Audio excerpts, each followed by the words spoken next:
And another one. Hey everybody, welcome back to my channel. It's me, Taylor, and I am at you with another review video. I love doing review videos. It's probably my favorite type of video to do. I just loving trying new products. I'm a consumer at heart, so I am always down with trying new things. But today our review video is on the Hourglass Vanish Liquid Foundation. It's fairly new. It's been out for a minute now, but it's still a newer foundation that everybody is really hyped to try out at the moment. And I want to get a sample of it because my girl, Robbie Christie here on YouTube, she's like my favorite beauty YouTuber. She is amazing. Go check her out. She did a review on it and she loved it. And I love her, so I trust her opinion when she says she loves something. And plus, it just looked so, like, flawless on her skin. I just needed to try it. So I went and picked up a sample. That's what this is. This is a little sample of it. Because, I mean, you can get up to 3 samples of stuff at Sephora a day.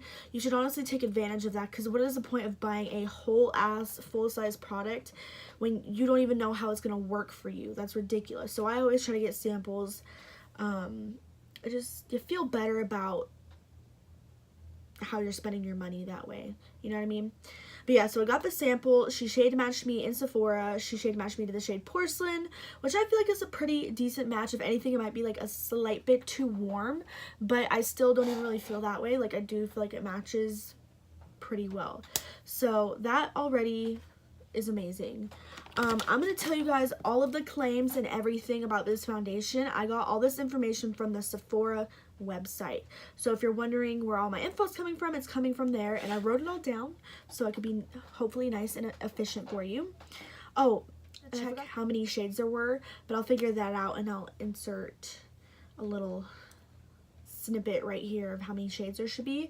But yeah, so claims on this foundation, they say it's a highly concentrated liquid, is designed to deliver full coverage, no primer needed. That is a bold statement, especially in a world full of people that could not live without using primer underneath their makeup, which we will get back to that a little bit later on in the video. But yes, bold statement.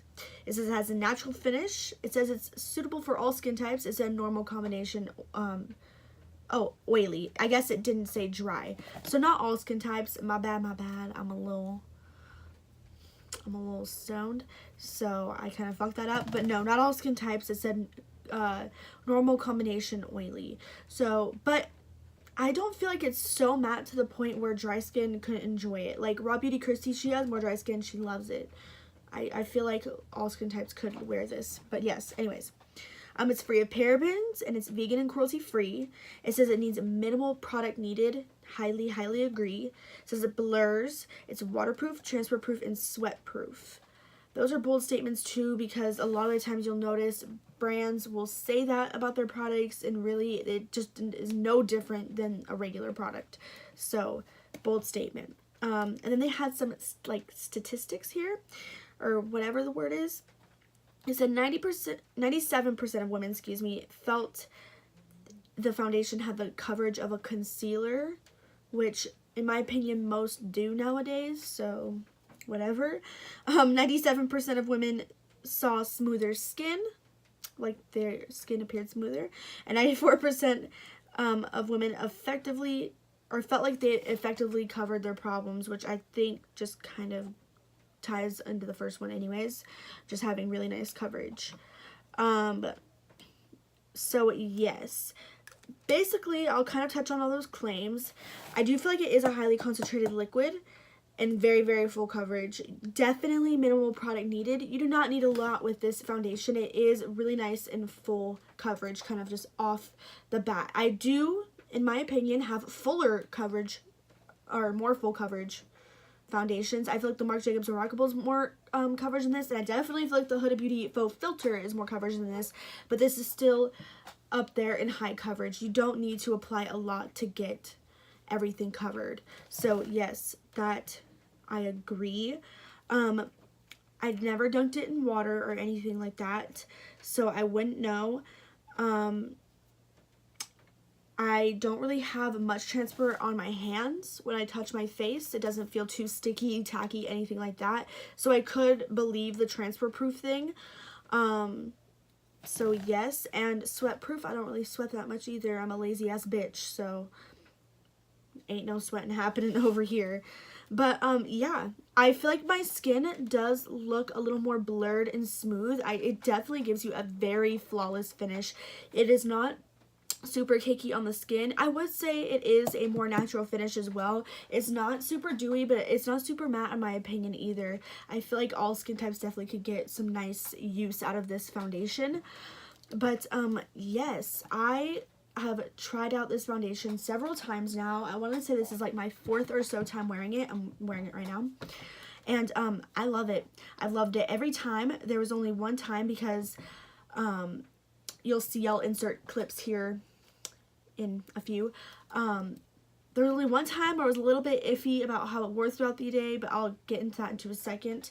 But I wanted to give you a couple different comparisons of what it would look like at the end of the day with either one, nothing underneath at all, no primer, no moisturizer, no skincare, no nothing, just my bare clean skin, and then the other one was with moisturizer underneath. Now I was going to do one with primer underneath, but I have not been wearing primer ever since I stopped wearing primer these past few, like 2 or so weeks.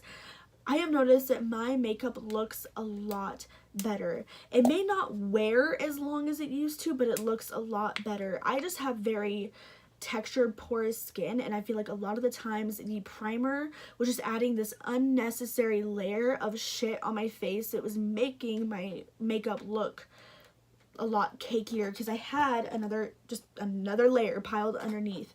And I feel like ever since I stopped wearing primer, my makeup has looked a lot smoother and a lot less cakey. I can even like really work with some foundations now that before I thought were too dry and just too much on my skin. Now they are very, very, very different. Sorry, I can't speak right now. They are very different than they were with primer underneath because I don't have another layer of shit. It's just that nice thin layer of foundation that I'm applying, nothing else underneath. But that's another thing, is I have more oily skin, so when I'm looking for a primer, I don't want something that's going to be dewy or hydrating necessarily. I always look for like pore minimizing or mattifying because I do have oily skin. So I want something that's going to really hold on to the makeup and make everything just smooth and like soft and matte. But I find that I don't need that anymore. Primer is just making my makeup look too cakey. So that is why I did not do a primer underneath version for you. I really wanted to show you how amazing it kind of was on its own. But what I will say in testing out both things with nothing underneath and with moisturizer underneath, I will not wear moisturizer underneath this foundation. In my opinion, with me having oily skin and such, it just broke apart way too quickly throughout the day, like way quicker than the times when I wore it with nothing at all underneath, just my clean skin. I just feel like it was too much because it is more of a natural finish. I don't feel like it's nothing that's like super harshly matte. I feel like it was easier to break down, and then with my natural oils and then the moisturizer underneath, like it was just too much hydration going on for my makeup. So in my opinion, if you have a similar skin type to me, I'd either go with nothing at all underneath or primer. If you're a primer bitch, then primer. But yeah, the moisturizer underneath is too much. Your makeup will just get too slidey throughout the day, and it is not worth the hassle. So yes, I am going to insert those clips of the comparisons, and in both of those comparisons, it was towards the end of the day of me wearing that foundation. I wanted to show you how it wore kind of throughout the day, and those were both times no touch-ups at all at any of my makeup. Just my bare skin, the way it was naturally doing its thing. So yes, I'll insert those clips.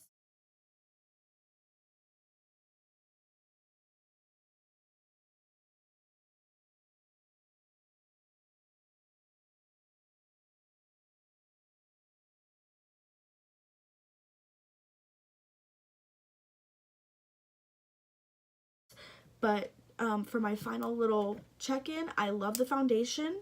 I am going to buy the full size, and I recommend it. It is amazing, and I feel like I said, it's a versatile foundation that lots of people could really love, I feel like. So yes, I hope you guys enjoyed this video. Please like and subscribe and comment down below. I reply to all comments, and I'll see you guys in the next one. Deuces.